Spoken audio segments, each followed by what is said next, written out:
예수님은 이 땅에 오신 것 자체가 구약에 약속된 하나님의 그 애언의 말씀을 성취하기 위하여 오십니다.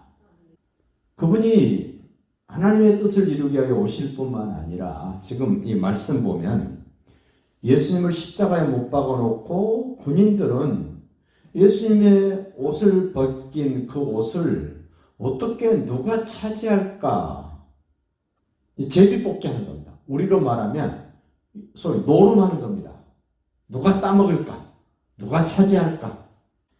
아니 하나님이신 예수님을 십자가에 못 박아놓고 그 십자가 밑에서 지금 하고 있는 행위를 보면 어떻게 보면 이거는 사람도 아니고 어떻게 인간이 이럴 수 있을까 할 정도로 어처구니 없는 일을 하는데, 반대로 예수님은 지금 십자가에 죽으실 것을 뻔히 아심에도 불구하고 평소 입고 다니는 옷이 어떤 옷을 입었다는 겁니까?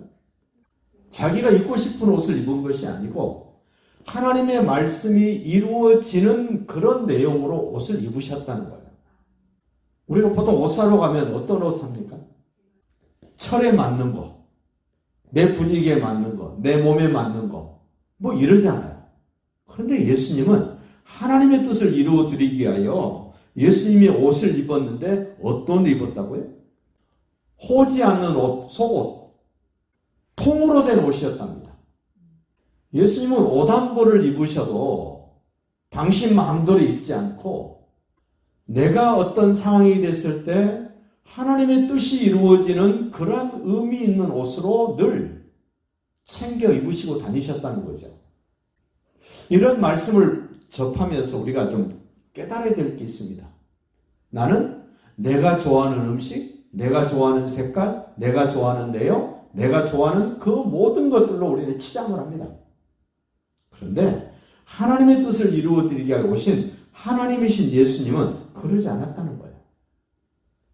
내가 이 옷을 입으면 하나님의 말씀을 성취해 드릴 수 있는지 없는지를 생각했다는 거예요. 24절에 그러시죠. 군인들이 서로 말하되 이것을 찢지 말고 속옷 이야기입니다. 누가 얻나 제비 뽑자 하니 이는 성경에 그들이 내 옷을 나누고 내 옷을 제비 뽑나이다 한 것을 이루게 하려 함이라. 군인들은 이런 일을 하고 있습니다. 이 말은 지금 시편 22편에 나오는 말씀인데 시편 22편 전체가 메시아의 순환을 표현하면서 탄식하는 내용들이 있습니다.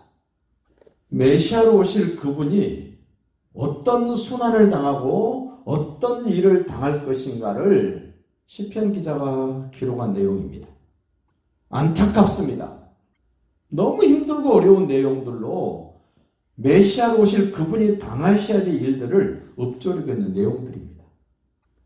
그들이 내 옷을 제비 뽑았다. 그 말을 이루시기 위해서 예수님은 옷 한 가지도 당신 마음대로 입지 않았다는 거예요. 하나님의 뜻을 이루어드리기 위하여 그 말씀이 성취될 수 있는 방법이, 내용이 무엇인가를 생각하고 입으셨다는 거죠. 그런 와중에도 25절 보세요. 예수의 십자가 곁에는 예수님이 십자가 높이 달리셨는데 십자가 밑에 모인 사람들을 좀 소개를 합니다. 예수님의 어머니 마리아, 그리고 그의 이모, 그리고 글로바의 아내 마리아, 막달라 마리아가 섰는지라. 몇 명입니까? 여자 4분, 남자 한 사람이 서 있습니다. 누굴까요? 그 26절에 이제 표현됩니다. 예수께서 자기의 어머니와 사랑하시는 제자가 곁에 서 있는 것을 보시죠. 지금 십자가 밑에 서 있는 사람, 여자 4분과 남자 한 사람이 예수님 눈에 확 들어왔습니다. 그 남자는 바로 요한복음을 기록한 사람, 사도 요한인데 자기를 뭐라고 소개합니까? 예수께서 사랑하시는 제자, 이렇게 소개합니다. 얼마나 사도 요한이 겸손했는가를 보십시오. 사도 요한이라고 표현을 하지 않고 자기를 지금 소개할 때 예수님께서 사랑하시는 제자 이렇게 표현했어요. 우리가 이런 성경을 읽으면서 예수님으로부터 아주 특별한 사랑을 받고 있는 어떤 사람이 있다면 이름을 밝히고 싶을 거 아니에요. 근데 사도 요한은 자기 이름을 밝히지 않고 예수님께서 사랑하시는 제자 이렇게 표현을 합니다. 자기를 좀 감추려고, 자기를 드러내지 않으려고 하는 이런 속성이 있는 사도 요한. 그 사도 요한에게 예수님이 뭐라고 하십니까? 그 27절에 또 그 제자에게 이르시되 보라 내 어머니라 하신대. 아니 마리아는 예수님의 어머니지 사도 요한의 어머니가 아니잖아요. 여러 차례 예수님이 이런 말씀합니다. 예수님이 공생애 동안 막 활동하실 때 많은 사람들이 예수님 곁에 움집에 있을 때 예수님의 어머니와 형제들이 와서 예수님을 찾습니다. 그럴 때 예수님에게 당신 어머니하고 당신 동생들이 당신을 부릅니다. 이렇게 예수님에게 알려드렸습니다. 그러자 우리 주님, 누가 내 모친이면 누가 내 형제인가? 오히려 물으세요.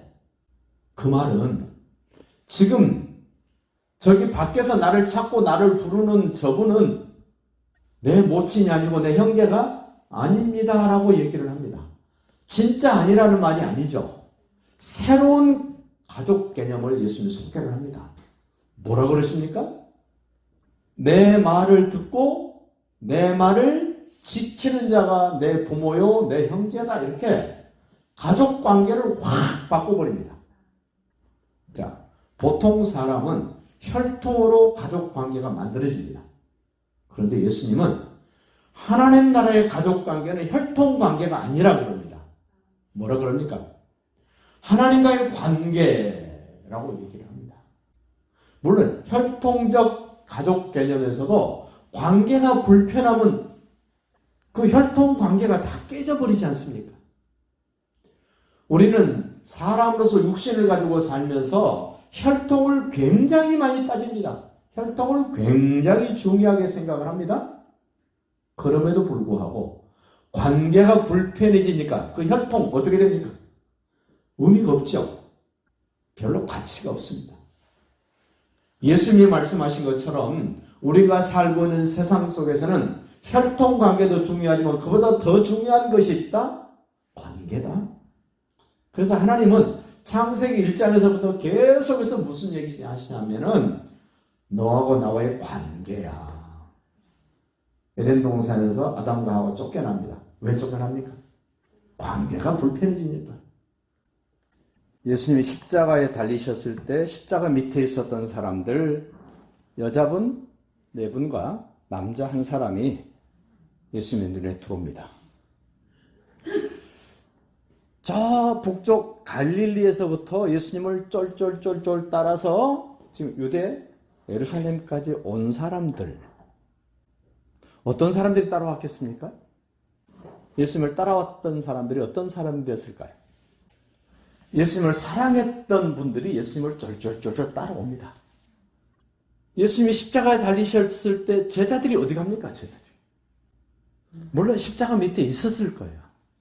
예수님 운명하시는 것 보고 에라 모르겠다 하고 자기 고향으로 다 내려가죠.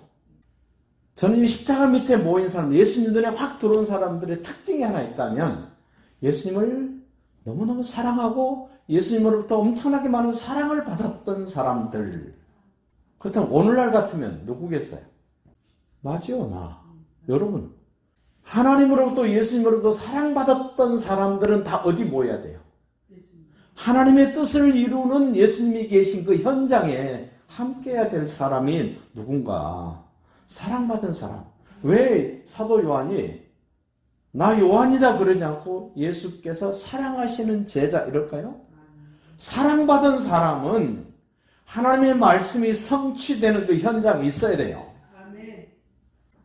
나도 예수님을 사랑한다면 나도 하나님이 말씀하셨던 구약의 예언된 말씀을 예수님이 성취하시는 그 현장에 사랑받은 나는 있어야 되고, 내가 예수님을 사랑하든지 아니면 예수님이 나를 사랑해줬던 그런 사랑의 관계에 있는 사람들은 이런 장소에 있어야 된다는 겁니다. 비록 고통스럽죠. 예수님이 십자가 달려서 고통스럽습니다. 내가 사랑하는 예수님이 십자가에 달려 지금 고통스럽게 운명하시는 장면을 보는데 편하게 볼 수 있는 사람이 누가 있겠습니까? 그러니까 신앙생활은 육신적으로 내 정서적으로 편하기 위해서 하는 게 아니고 하나님이 나를 사랑하고 나도 그 하나님을 사랑하고 신뢰하기 때문에 나는 이 믿음의 길을 걸을 수밖에 없습니다라는 고백이 있는 사람들이 신앙생활을 하는 사람들이에요. 세상 일반 종교는 자기 편하고 자기 좋고 자기 유익하도록 신앙생활을 하는 게 세상 종교입니다. 그러나 우리 기독교는 그런 차원으로 신앙생활을 하는 것이 아니고 하나님이 나를 너무너무 사랑해 주신 것, 나도 그분을 사랑하기 때문에 그분의 뜻이 이루어진다면 내가 좀 힘들고 고통스러워도 그 현장에 함께 있고 싶어 해야 된다는 거예요. 십자가에 달려 물과 피를 다 쏟으신 예수님 얼마나 고통스러우시겠어요? 그럼에도 불구하고 26절 한번 보세요. 예수께서 자기의 어머니와 사랑하시는 제자가 곁에 서 있는 것을 보시고 자기 어머니께 말씀하시되 여자여 보소서 아들입니다. 끝까지 예수님은 육신의 어머니를 끝까지 챙기세요. 위하세요. 그럼 더 결정적인 얘기는 그 27절입니다. 또 그 제자에게 사랑하시는 제자에게 이르시되 보라 사도 요한아 너 눈 뜨고 자세히 봐라 신경 써서 봐봐라 네 어머니시다. 예수님의 어머니가 갑자기 사도 요한의 어머니로 바뀝니다. 왜 이렇게 바뀝니까? 뭐 때문에?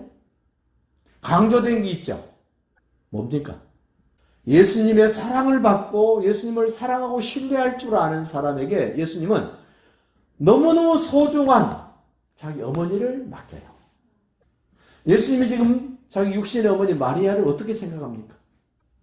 너무 귀하게 공경하고 최대한 사랑하고 끝까지 챙기는 그 어머니를 누구에게 맡깁니까?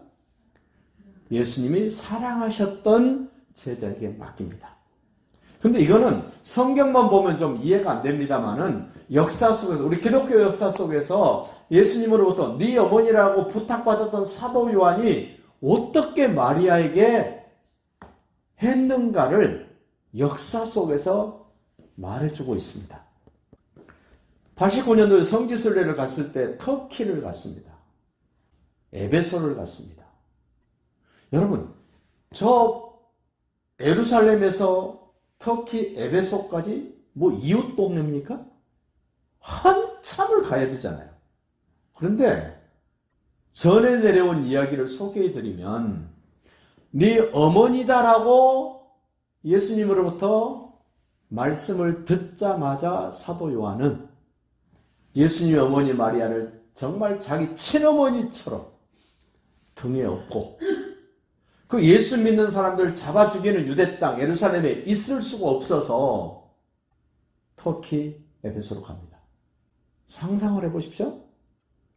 혼자 피난 다니고 혼자 피해 다니기도 힘들고 어려운 환경인데 예수님이 십자가에서 네 어머니라는 말 한마디에 마리아를 등에 업고 예루살렘에서 터벅터벅 걸어서 터키 에베소까지 간 거예요.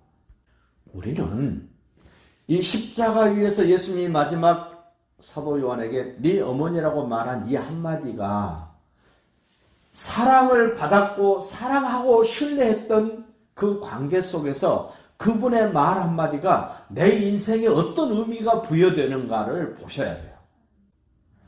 예수님이 하신 말씀 이 한마디가 사도 요한의 생명하고 연결이 됩니다. 삶하고 연결이 됩니다. 말씀과 내 삶이 내 인격이 내 생활이 동떨어진 것이 아니라 한 말씀 하시고 예수님은 운명하고 이제 죽으세요. 그럼에도 불구하고 그분의 사랑을 내가 받았고 나도 그분을 사랑하고 신뢰하는 관계였기 때문에 그분의 말 한마디가 내 삶을 결정지어 버려요. 내 가는 길을 방향을 결정짓는다고요. 기분 좋으면 받아들이고 기분 나쁘면 버리는 관계가 아니고, 상상만 해보십시오. 예루살렘에서 터키 에베소까지 마리아를 들쳐업고 피난을 가는데 어떠했겠습니까? 만만치 않았겠죠. 예수 믿는 사람들 잡아 죽이는데 사도 요한, 그 예수님의 모친, 무척 힘들고 어려웠을 것입니다. 터키 에베소에 갔더니 그런 이야기를 합니다. 가이드가. 산속에 숨어 삽니다. 에베소에 와서도. 시내 많은 사람이 사는 곳으로 가지를 못하고 산속에서 그냥 사는 거예요. 마리아하고 요한이. 생활이 어떻겠습니까? 그 예수님이 부탁하신 네 어머니라고 말씀하신 그 어머니 마리아가 죽을 때까지 사도 요한은 그 산속에서 같이 사는 겁니다. 정말 예수님이 나를 사랑해 주셔서 나를 구원하시고 나를 하나님의 백성 만드셨다라고 믿어지고 나도 예수님을 사랑한다고 고백하고 신뢰한다고 고백하는 사람이라면 예수님이 하신 한 말씀이 나에게 어떤 의미가 있고 어떤 결과를 만들어내는가를 생활 속에서 경험해 보셔야 돼요. 그게 진짜 사랑이요. 내가 신뢰하는 분의 말씀이 내게 그렇게 영향력이 있어야 된다는 거예요. 좋은 것만, 유익한 것만 쪽쪽 빼먹는 그런 모습, 그런 생태 속에 우리는 살고 있습니다만은 예수님과 나와의 관계는 그런 관계를 깨트려야 돼요. 믿음 좋다는 말이 뭡니까? 사랑받는다는 말이 의미가 뭐겠습니까? 이 말씀 속에서 깨달으셔야 돼요. 네 어머니야? 나는 이제 육신적으로 세상을 떠나고 나는 없지만 네가 내 몫을 네가 해야 돼. 예수님이 육신의 어머니 마리아에게 네가 해야 돼. 그럼 예수님은 맏아들이었습니다마는 육신의 동생들 있잖아요. 근데 그 동생들, 그 육신의 혈통의 가족보다 더 의미가 있고 가치가 있고 영향이 있게 만드는 그 관계, 사랑의 관계입니다. 신뢰의 관계입니다. 그래서 우리는 예수님 안에서 혈통적으로는 다 따로따로입니다만은 이런 관계적인 측면에서 사랑의 관계요, 신뢰의 관계요, 언약의 말씀으로 하나 된 관계라면 내 시간, 내 물질, 내 인생, 내가 살아가는 방편, 그 말씀에 의해서 새롭게 결정되어지고 나갈 수 있는 힘의 근거가 그런 사랑의 관계였고 신뢰의 관계였고 언약 안에 있는 관계였음을 다시 한번 생각해 보시고 우리가 좀 더 새롭게 결단하고 사도 요한과 예수님과 마리아의 관계 속에 이루어진 그 사랑의 관계, 신뢰의 관계, 언약의 관계 속에서 다시 한번 우리는 정립해야 됩니다. 아멘. 그런 것들을 지키고 그런 쪽으로 쓰임받는 사람, 믿음이 좋은 사람이요, 진짜 사랑받는 사람이요, 신실한 사람인 것을 깨닫고 그 27절 끝에 보십시오. 그때부터 그 제자가 자기 집에서 모시니라. 이게 성경입니다. 그런데 역사 속에서는 터키 에베소까지 마리아를 들쳐업고 거기서 죽을 때까지 봉양했답니다. 죽을 때까지. 예수님의 한 말씀이, 두 말씀도 아니잖아요. 네 어머니라는 딱 한 말씀이 사랑받았던 사람에게 어떤 결과를 만들었는가, 어떤 내용을 만들었는가를 생각하면서 주님이 내게 하시는 말씀이 이렇게 엄청난 의미가 있고 엄청난 결과를 만들어낸다는 사실을 기억하시고 말씀을 받는 우리가 힘을 냅시다. 주님이 우리를 그렇게 이끌어 가시고 만들어 주실 것을 확신합시다.